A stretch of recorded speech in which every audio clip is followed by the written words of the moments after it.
Okay, so our class now is week 4, HRM. This one is a continuation of the topic last time. So may I reiterate ang resources ng isang company ay 5. And this start with letter M. So money, machine, manpower, methods, materials. And the most important asset or resources is the manpower. Kaya meron tayo ditong human resource management. So week 4, HRM in the public sector, a continuation. Last time we did talk about sa Synchronous, I presented the hiring, recruitment, and motivation. So ngayon naman, for this topic, the coverage are performance continuation. Nag-hire tayo, nag-recruit, nag-motivate. Next thing to be done is the performance appraisal. Next, labor relations, workforce planning, and ethical conduct and professionalism of the employees, you as employee and your employees later on when you are the heads of your respective organizations.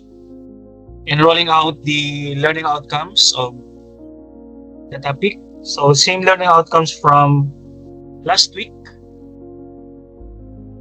The importance of human resource management, the methods of deploying, appraising, developing, planning public employees, managing public sector personnel, importance of motivation and performance management. So at the end of the topic, these are the things that you can be capable or you should be capable of doing. So first off, tayo sa performance. After recruiting, they are now on board your company. They are now starting. They have been working in your company for the past months. Important for us to appraise, to evaluate in performance sa mga employees ninyo.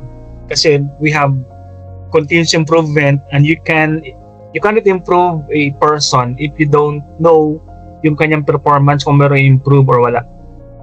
So we have top 5 performance appraisal methods na pwede yung gawin sa inyong mga subordinates, private or public entity or organizations.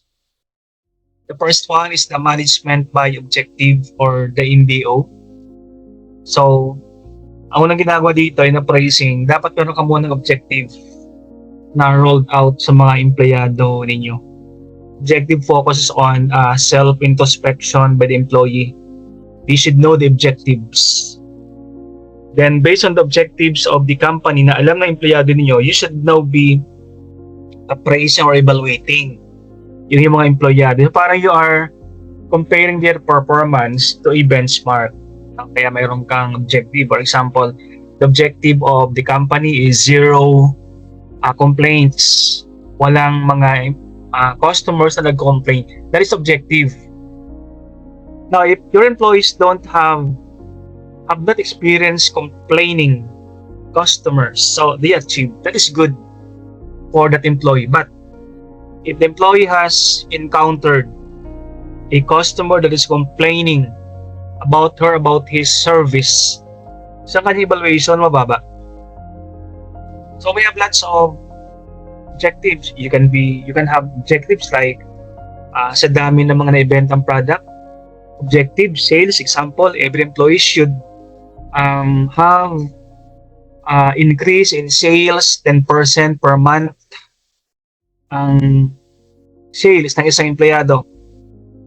Kapag hindi siya nakaabot ang 10% na increase per month, so you have a poor evaluation or appraisal doon sa employee na yon. So that is why important na merong objectives rolled out na dapat alam ng mga empleyado ninyo. That is first method of appraising yung mga empleyado ninyo. Pwede rin objective, 0 lates or perfect attendance. That is objective. Lahat ng employee dapat ay mga perfect attendance for the month of sample July. Then pag may naka-perfect isang employee, so maganda kanyang evaluation. But If an employee has an absences, so mababa yung kanyang performance, or maraming tardiness, or maraming lates. Then the second method of appraisal sa 360. You know what is 360? Paikot. Isang bilog siya, nakapalibot. So, ibig sabihin ng 360 appraisal, lahat ng nakapalibot sa isang empleyado will evaluate yung isang employee. So, di ba nakapalibot sa isang empleyado? Example, pag ikaw ay bisor sa isang company or ikaw ay section head sa isang government, sino nakapalibot sa'yo? Yung nasa taas mo, the manager, nasa ilalim mo, yung subordinates, yung nasa kanan mo, mga co-employees mo, nasa kaliwa, co-employees. So marami nakapalibot sa'yo, up, down, and left and right, and lateral. So pag sabing 360, lahat nakapalibot sa'yo should evaluate yung iyong performance. So pag ikaw ay may manager, the manager will evaluate you as a subordinate. Pag meron kang subordinate, the subordinate will evaluate you as superior. Pag meron ka sa kaliwa, meron sa kanan, they will evaluate you as co-employee. So lahat na nakapalibot. So wala kang takas, wala kang kawala. Are you still with me?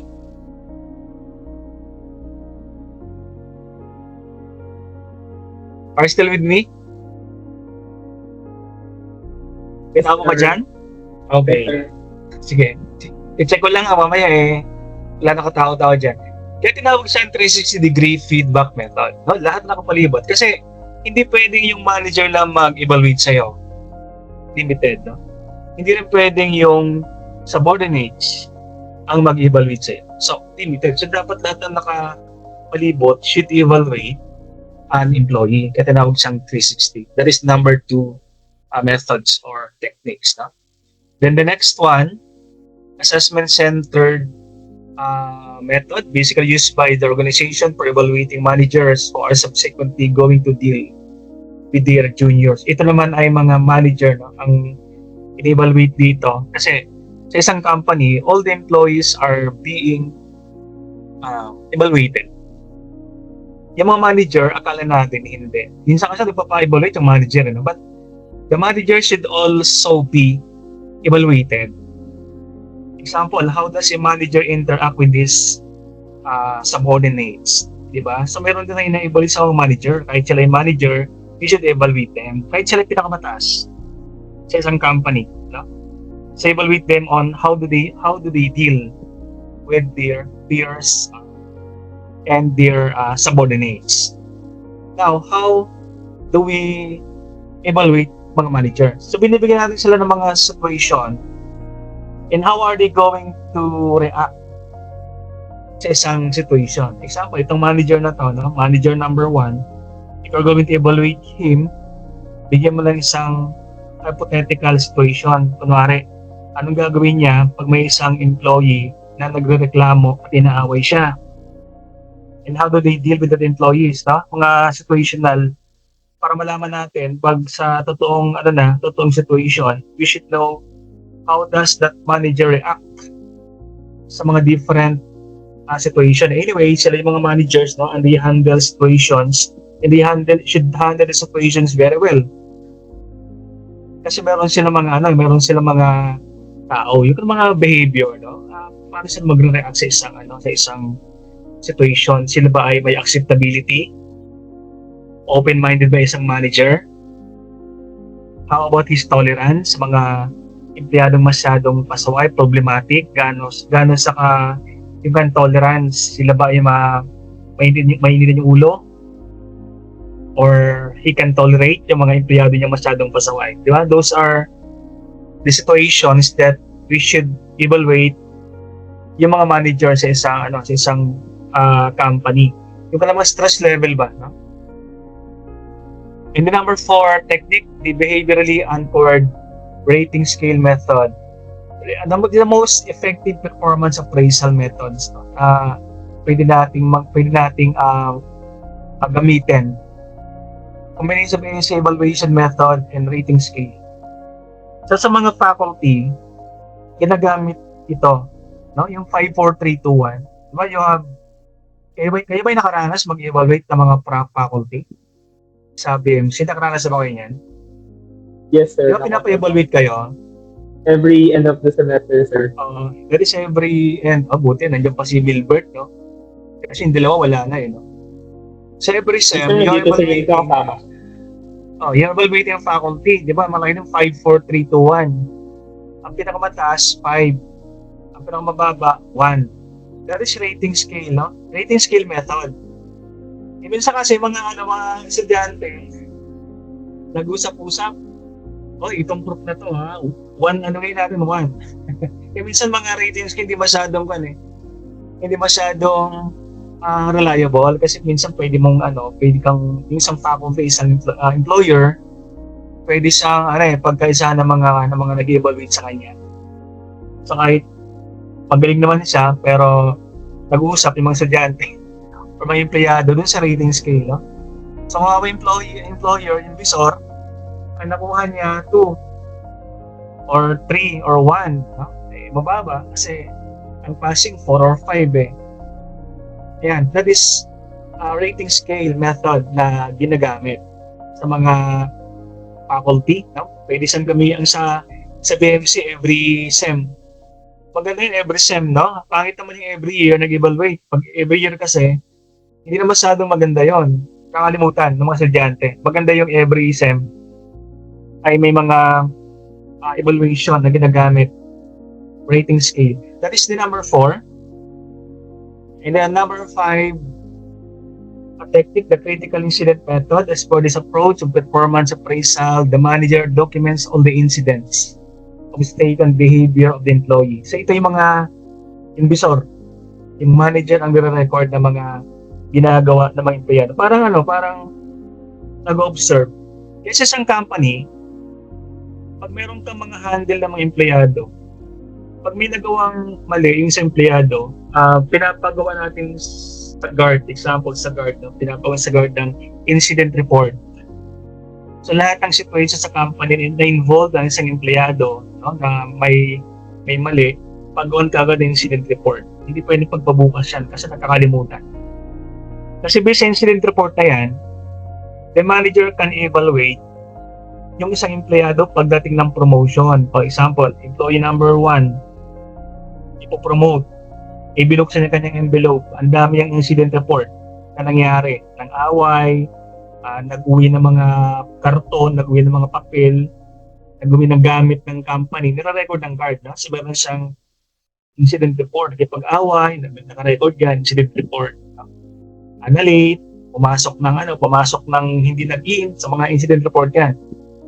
At pag inipon yon ng manager, pagdating yung promotion, tapos ang dami niyang incident report, that can be a factor kung siya ibibigyan ng promotion or hindi siya ipopromote. So, important, no? So, kaya lahat ng mga empleyado mayroon silang 201 files, lahat ng recording sa empleyado nakalagay doon sa envelope, no? That is a 201 files sa mga company. Lahat ng mga reports ay recorded, incidents.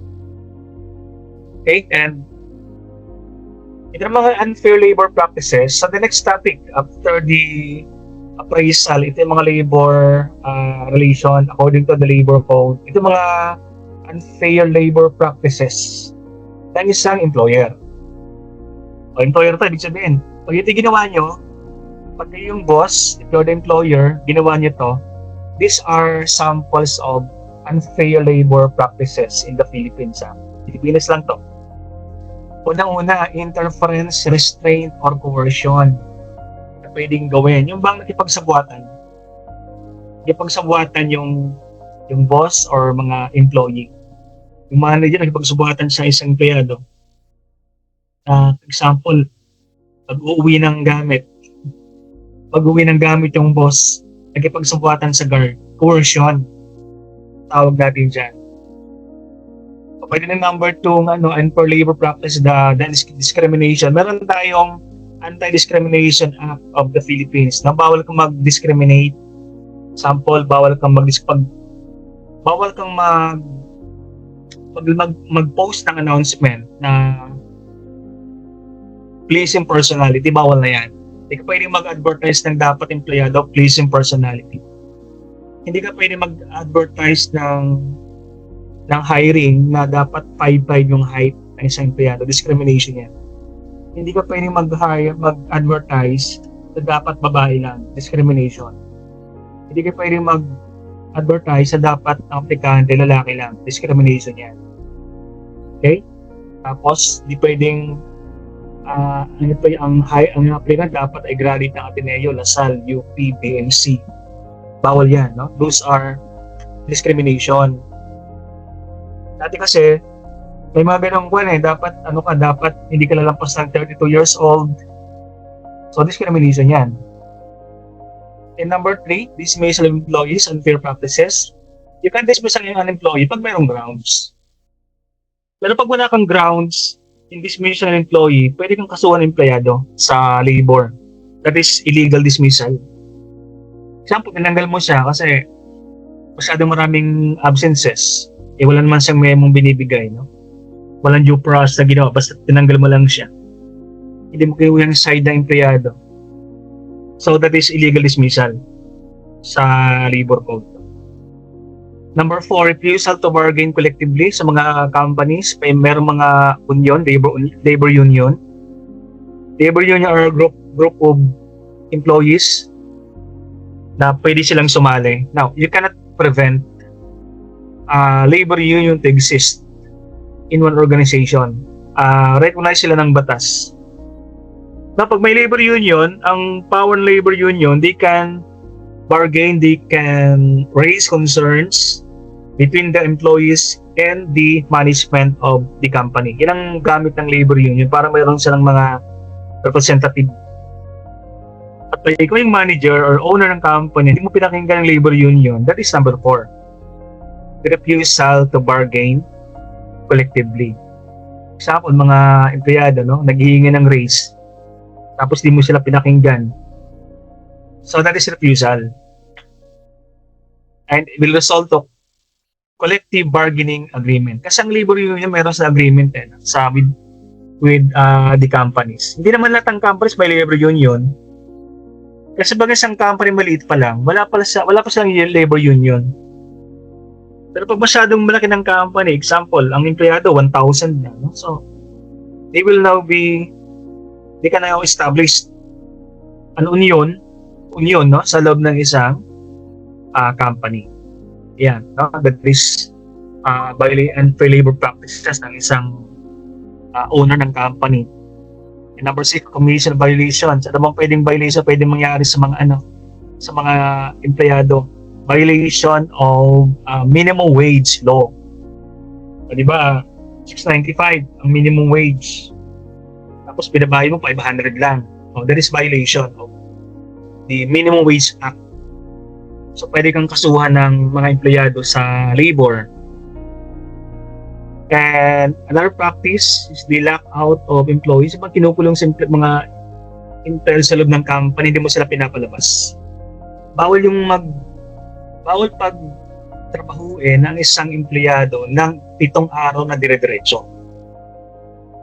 So, dapat meron silang break time sa loob ng isang araw. No? 8 hours nga lang eh. Pag pinatama mo sa 2 sunod na araw, walang break time, walang break. That is violation. That is lockout. Yung number 8, yung pag-dissolve ng isang labor union, union busting sa loob ng isang company, bawal yan. Kasi ang mga union, they're recognized by the government, recognized sa labor code yan. And recognized by the company. So hindi mo sila basta-bastang i-bust or tanggalin or i-dissolve or i-abolish. That is union busting, that is illegal. Sa unfair labor practices in the Philippines. Sa more on labor code, ang empleyado mayroong mga right to self-organization. Ito mga rights ng mga empleyado ninyo. Kayo, di ba? Kayo mga employees kayo, di ba, later? Yun yung mga rights na pwede nyong gawin. Pwede kang mag-join ng union, that is self-organization. Pwede kang makipag-bargain.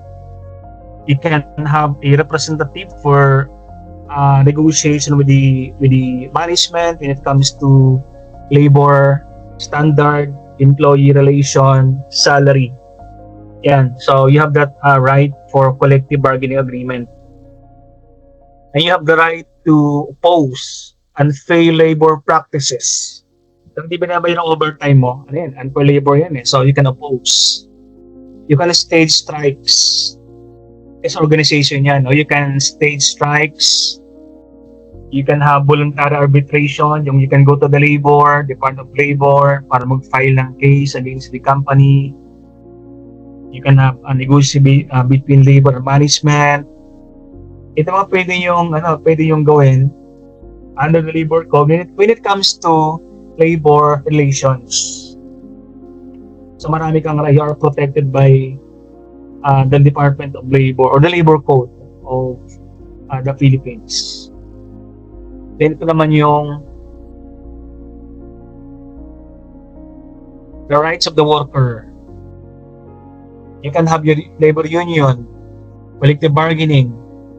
Number 2, right to secure tenure. Ibig sabihin, if you want to stay in the company for the longest time, you can stay in the company. Hindi ka nila basta-basta pwedeng tanggalin. Unless yung reason for a removal sa'yo ay napaka-grave. Example, nagnakaw ka, or may ginawa kang harassment, or ikaw ay nakulong, may kaso against you, or bankruptcy ng isang company. Yun ang pwedeng time na pwedeng kang tanggalin. But pag wala mga yon, you have the right to security of tenure. Pag regular ka na or pag sa government, plantilla. Pag sa mga private offices, pag regular ka na, you are secured. Ibig sabihin, hindi ka nila basta-basta pwedeng tanggalin. Pag yung plantilla position or regular or permanent ang iyong position.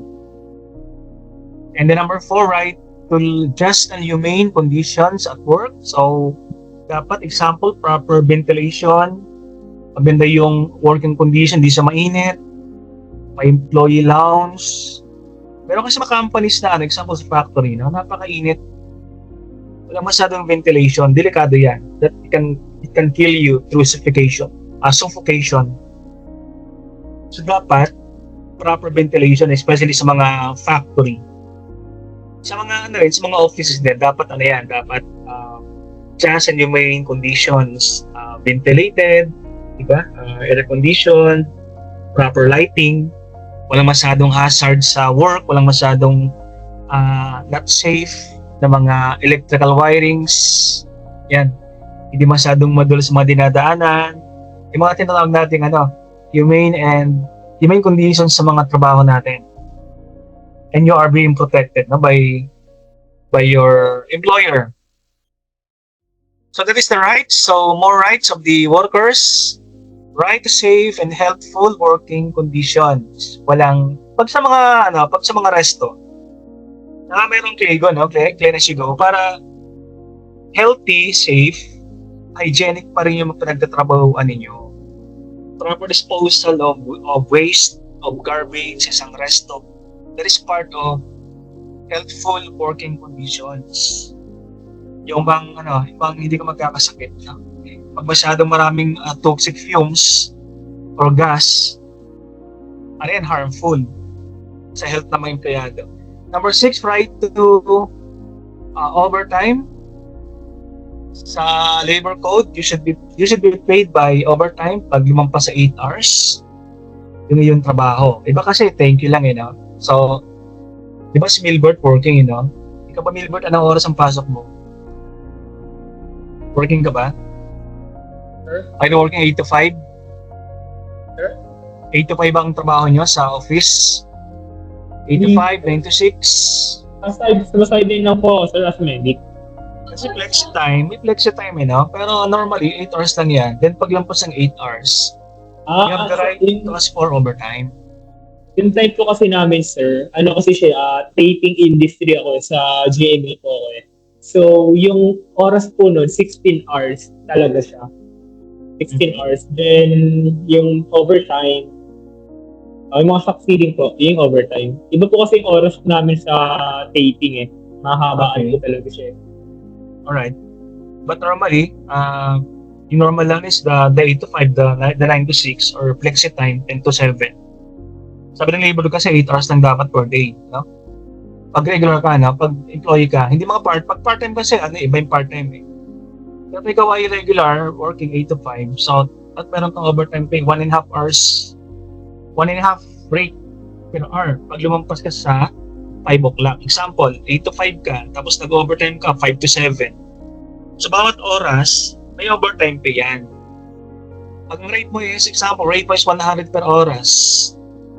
So, 1.5, 150 per oras ang iyong overtime. So, yung 5 to 7, that is 300 pesos. Bayad yan. No? Overtime yan. How much pag ikaw nagtrabaho sa mga rest days mo, di ba? So, double pay.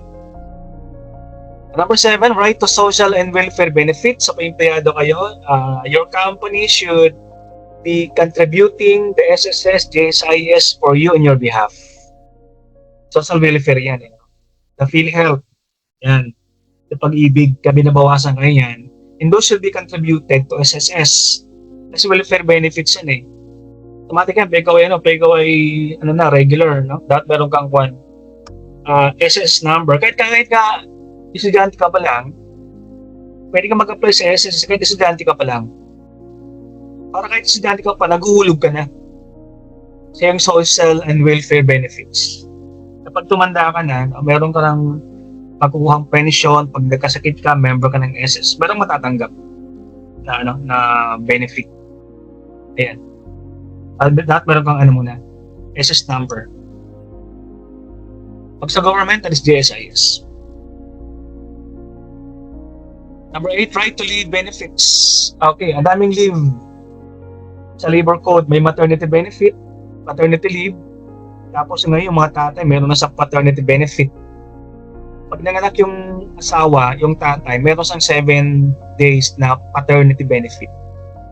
May vacation leave, may sick leave, may service leave, di ba? So marami kang pwedeng gamitin. Pag regular ka, 15-15 yan. Pero pag ikaw ay contractual pa lang, or part-time, hindi yan binibigay.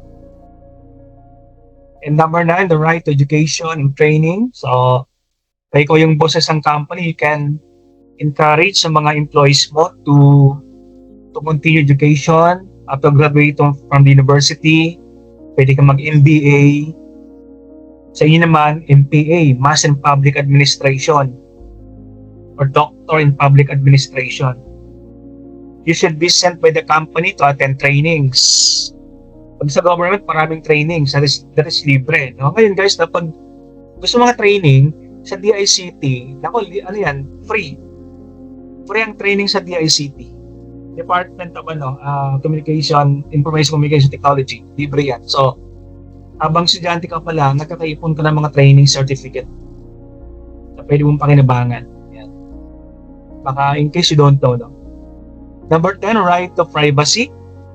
So, example, hindi pinagkakalat kung magkano ang sahod ng isang empleyado, kung magkano yung kanyang per oras na rate. So, bawal kang pumunta sa isang HR na isang company, bawal kunin yung address ng isang taong gusto mong puntahan. Bawal yan. Hindi yan binibigay ng HR kasi may right to privacy yung mga empleyado. Parang sa bangko, no? They can't just reveal kung magkano bank account meron ka. So dapat yan, right to privacy ng mga empleyado. Ayan. Kaya nga yung mga signatures ng mga heads hindi sa in-expose sa social media, kaya binablur sa tinatakpan.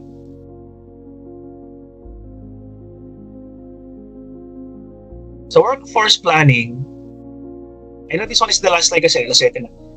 Workforce planning is simply stated the right number. Pag nagpaplano kayo for the future, ilang tao ang iyong kukunin? The right number of people ay pinaplano natin. Example, pag sa government, pag first sem ngayon, pinaplano na ng dean kung ilang taong kailangan sa second sem. So the right number of people and the right competencies. No? So especially sa government, mahigpit sila sa qualification. Example, pag sa QCU, Sa university, dapat masteral. No? Masteral level yung isang faculty. Sa private naman, hindi masyadong ganun kahigpit sa private. No? Pero sa government, masteral dapat yung prof na magtuturo, doctoral. The right jobs at the right time. Important pag kayo nagpa-plan ng mga empleyado ninyo, yung tamang tao, the right competencies, tapos tamang trabaho para sa kanya.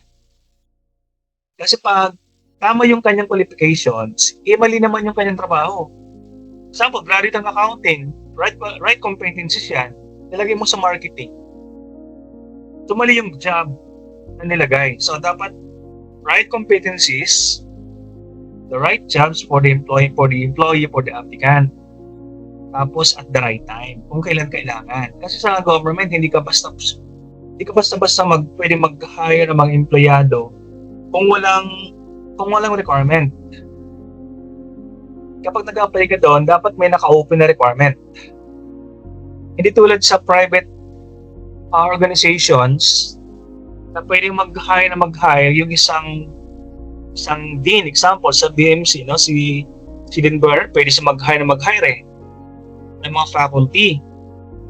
Pero sa ibang university like Quezon City University, that is government school, hindi pwede mag-hire yung dean nang walang memo or opening galing sa City Hall. Kasi public government ang Quezon City University. So dapat right time pag nagplano ka. No? Kasi mayroon kang nakitang right person, right competencies, mayroong right jobs para sa kanya. Yung pala, wala pang hiring. So hindi sa right time. Sabi nung din wala pang opening ngayon sa QCU. Ang opening sa August pa. So hindi ka pwede mag-hire sa mga empleyado sa Quezon City University. Pag private, pwede yung pwedeng mag-hire siya mag-hiring. So the next one is still in workforce planning systematic process. We identify here, address yung gaps between the workforce today and the workforce tomorrow. So, yung mga kailangan, mga job requirements, say in 2031 or 5 years from now is different from the job required presently. Mas magbabago yung mga metrics, mga methodology in hiring, the requirements. Kasi sabi ng mga research, may mga jobs in the future na hindi pa ina-offer sa college ngayon. May mga courses na kailangan sa future na hindi pa ina-offer ngayon. At may mga jobs ngayon na in 2031 ay magiging obsolete.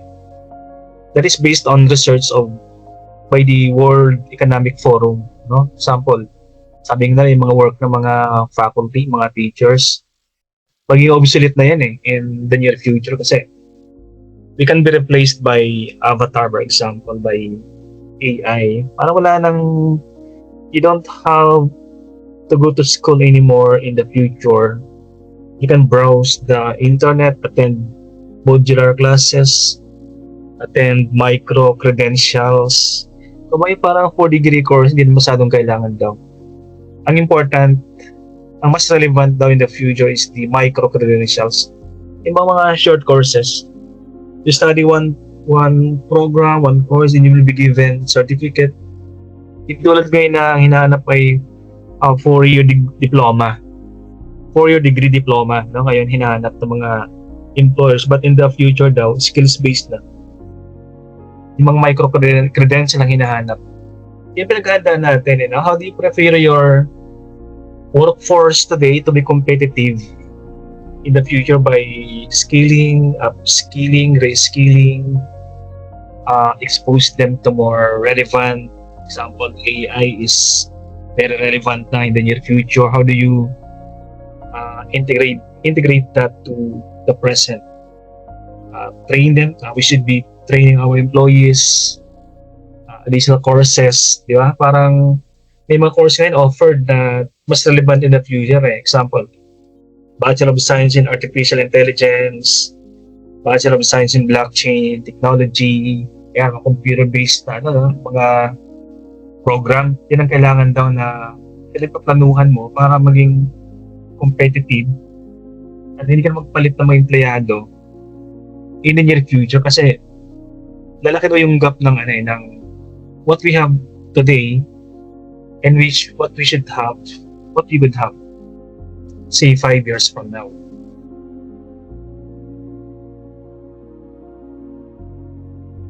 And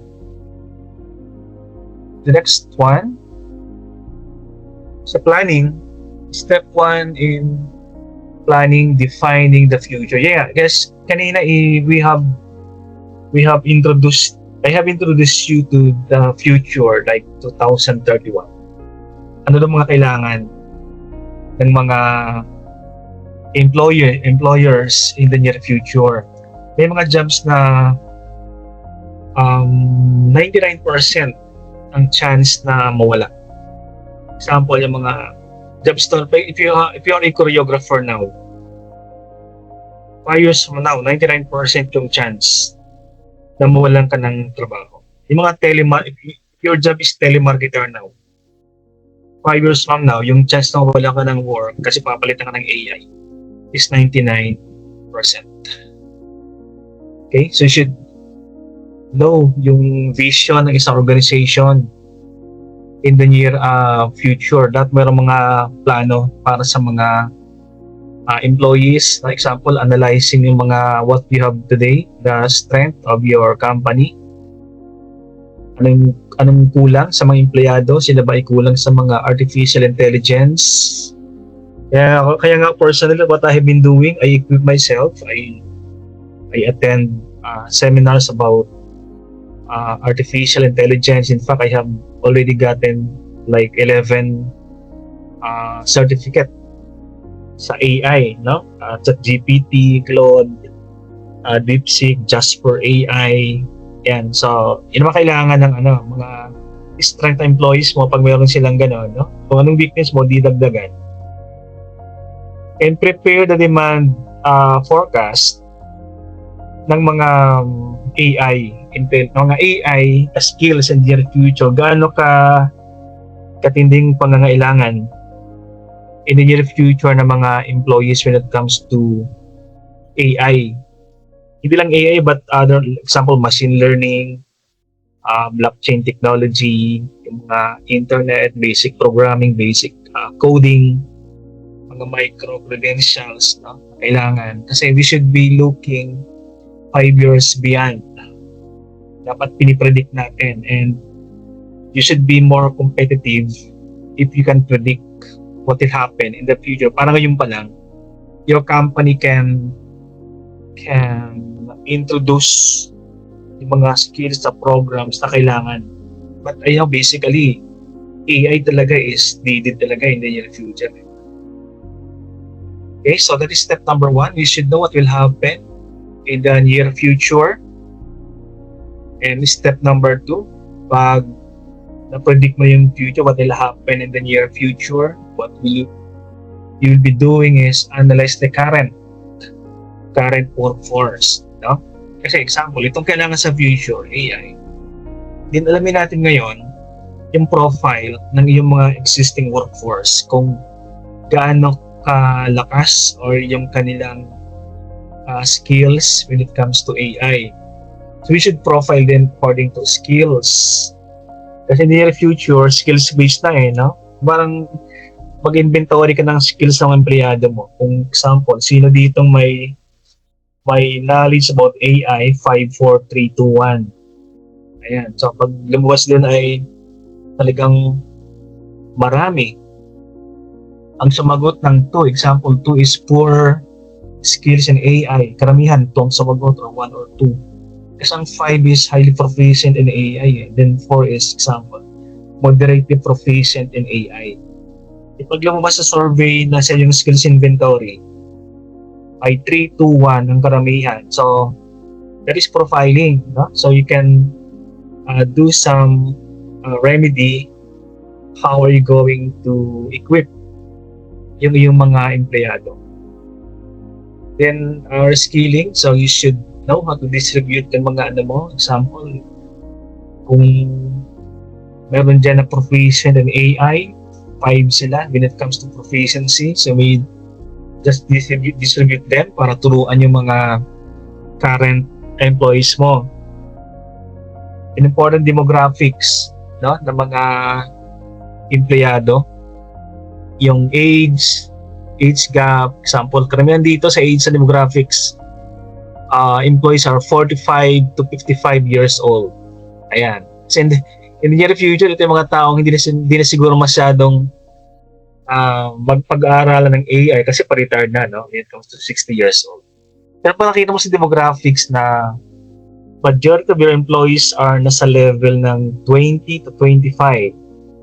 Ay talagang tututukan mo na they can still be capable of getting some skills about AI.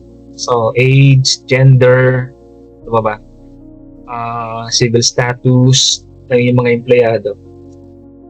Important din to know the productivity ng yung mga current employees. Kung masabi silang maraming load ngayon, maybe 5 years from now when it comes to AI, para sila ay makapag-aral ng artificial intelligence, you can deload or transfer yung ibang mga empleyado. And the staffing levels is also important. Yung hierarchy, gaano karami yung level sa iyong company. Kasi ang current level ngayon, the current practice at least is the tall organization. Pag sinabing tall organizations, maraming hierarchy. May CEO, may vice president, may manager, may assistant manager, may supervisor, di ba? Parang dami ng level, staffing levels. Kasi ang pinopromote in the near future is the flat organization. Kumbaga, wala na masyadong hierarchy. Yan ang magiging trend in the future. Parang ang level, instead of 5 levels, siguro 2 na lang. Example, manager, tapos mga employees na, mga subordinates na, no, sa ilalim. So flat organization tawag natin dyan, is being promoted ngayon pa lang. Then the next one is succession. Important ang succession kasi para ma-avoid yung chaotic pag may nawala or nag-resign. So, yung pagkakasunod-sunod ba? Example, sa isang university, pag wala yung president, magte-take over yung vice president for ACAD, for academics. Pag wala yung vice president for ACAD, hindi yung university dean. Yan, ganun na staffing succession sa isang kumbaga, most of the time it is often by seniority.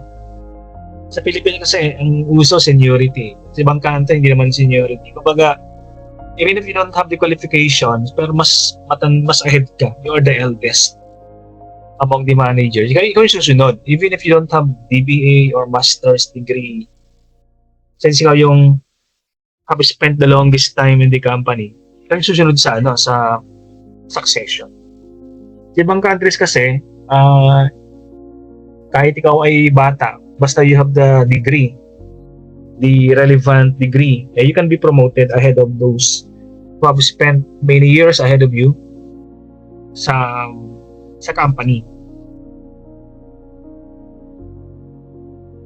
And also important, outsourcing. So, ikaw ba yung nag-outsource ng mga employees? Which one is plenty? Ikaw ba ay mas maraming in-house employees o regular o kumuha sa agency na dito need, kung kailan mag-arise yung need for employee, saka kumukuha sa outsourcing.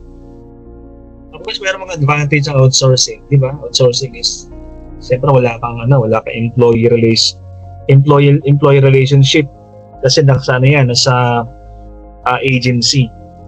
Kaya lang pag outsourcing kasi, pag walang loyalty, di ba? Walang loyalty sa company pag ikaw ay galing sa agency. Siyempre pag if you're from the employment agency, yung loyalty mo nandoon sa iyong agency.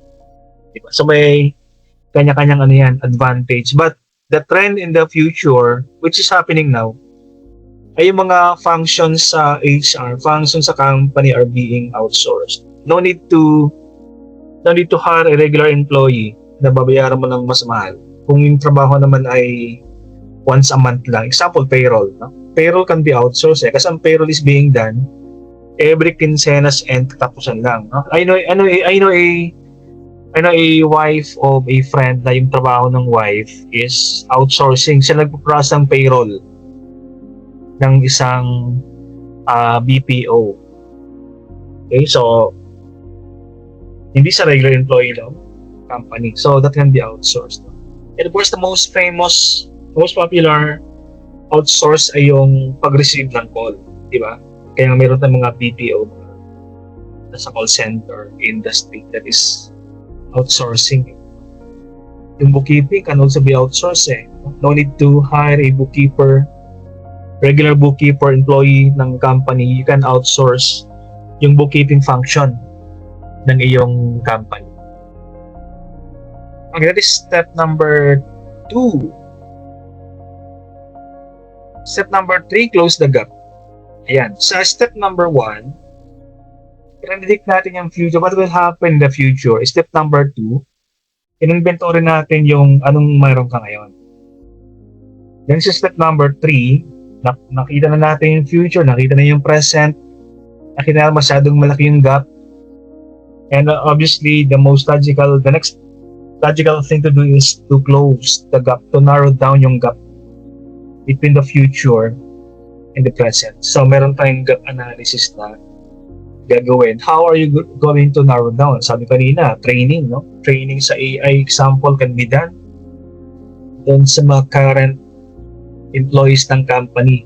Gap analysis, siguro, ang documentation lang muna, no?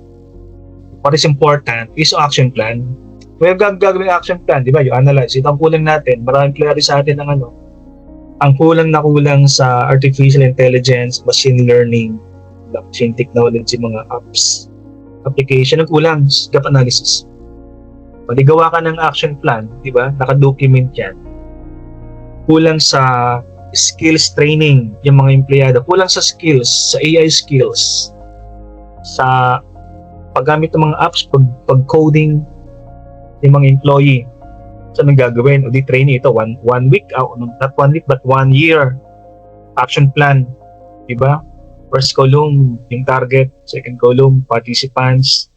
Tapos, third column, mga in charge. And fourth column, yung budget. So, naka-document siya. Diba? Important, pag meron kang plano, you should walk the talk. Kasi pag yan ay plano lang, hindi mo sa in-implement. So, document lang yan. Important, yung action. Yung walk the talk, talagang you implement, talagang ginagawa mo na. Diba? Yung action plan. Talagang you will send your employees outside the company or abroad, no? Just for training and to be financed. Have them attend seminars, yan, mga bootcamp, actual workshop, and of course to be financed by the company or by, in our case, by the university or by the school. Okay, and step number 4, di ba? Step number 3, we close the gap. Step number 3, step number 4, important. Yung last part na we monitor, we evaluate, we revise, monitor. So monitor, evaluate, revise, monitor. So parang pag meron kang objective na smart, ginawa natin smarter, no? Meron tayong evaluation, tapos revise. Kaya smarter na ngayong smart, dati smart lang, di ba? Specific, measurable, attainable, relevant, and time-bound. Ngayon, smarter na yon. Kasi dinagdagan natin ng letter E, evaluate, and R, revise. Yung ginawa nating action plan kanina, check natin kung relevant pa rin siya. Pag hindi masyadong relevant, i-revise natin siya. Kaya meron tayong continuous monitoring and continuous improvement ng ating mga plano. Yan. Wala tayong planong nakatagal sa bato. Plans should be always work in process na. Kaya nga, minomonitor natin. Hindi siya stagnant. So, we continue improving, continuous improvement ang ating ginagawa. Okay, so that is the last slide. And I want to credit Google for all the Photo Global Talent 2021 study conducted by Oxford Economics and Towers Watson 2012. And of course, want to credit Google for all the photo I used in the presentation. And before I go, pwede bang mag-request to hindi pa nakapag-subscribe sa aking channel to subscribe. At I want to thank you in advance, guys. Maraming salamat. See you around. This has been Dr. Cortez.